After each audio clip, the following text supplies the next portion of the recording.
So, fresh off of the rematch between Eubank Jr. and Conor Benn at the Tottenham Hotspur Stadium, Conor Benn wins a unanimous decision victory in a very dominant performance. And honestly, in a performance from Eubank Jr. that really surprised me, because I was not expecting Eubank Jr. to come out there and be that flat-footed, that weak, that feeble.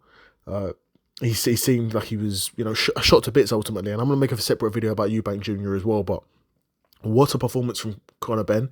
It's probably easily the best performance of Conor Benn's career, but also at this level, probably the easiest fight of his career, where Chris Eubank Jr. offered next to no resistance in this fight. Conor Benn was able to move forward, close the distance, apply pressure, use feints.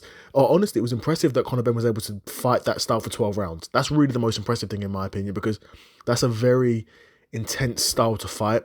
It's very a lot of fast twitch movements, a lot of in and out, using a lot of muscle groups to sustain that sort of boxing style for 12 rounds. But Conor Benn was able to do it, and it was very impressive in my opinion. Now, like I said, that's the best performance of Conor Benn's career, the best win of his career.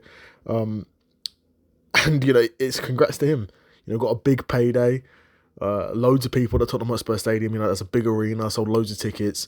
Huge fight for them, and of course for both guys, they'll probably never be in a fight this big again. So you got to make the most of it, and Chris Eubank Jr. didn't make the most of it, and Conor Benn did make the most of it.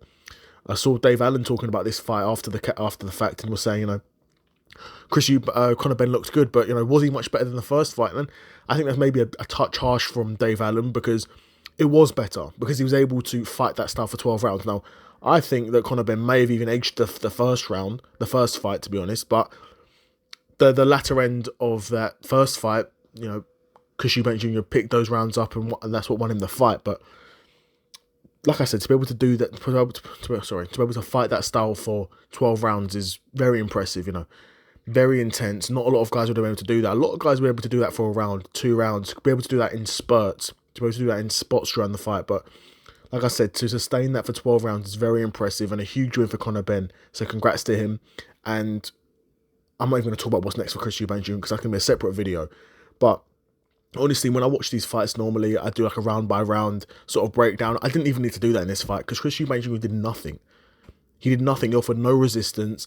There was moments when he'd when he tried to fire back, but that's not what wins you a 12-round fight. Moments don't win you a 12-round fight. Rounds is what wins you 12-round fights, and Conor Benn was winning those rounds. So yeah, it was a pretty boring fight, a fight that I'm never going to watch again. Similar to, honestly, a bit like Canelo v Crawford, where obviously those two guys are much, much, much higher levels than those two guys, but it's same in the way where, after 2 rounds, this fight's done. What I mean? When you see, stylistically, Chris Eubank Jr. offering no resistance from the start of the fight, you're like, this fight's done.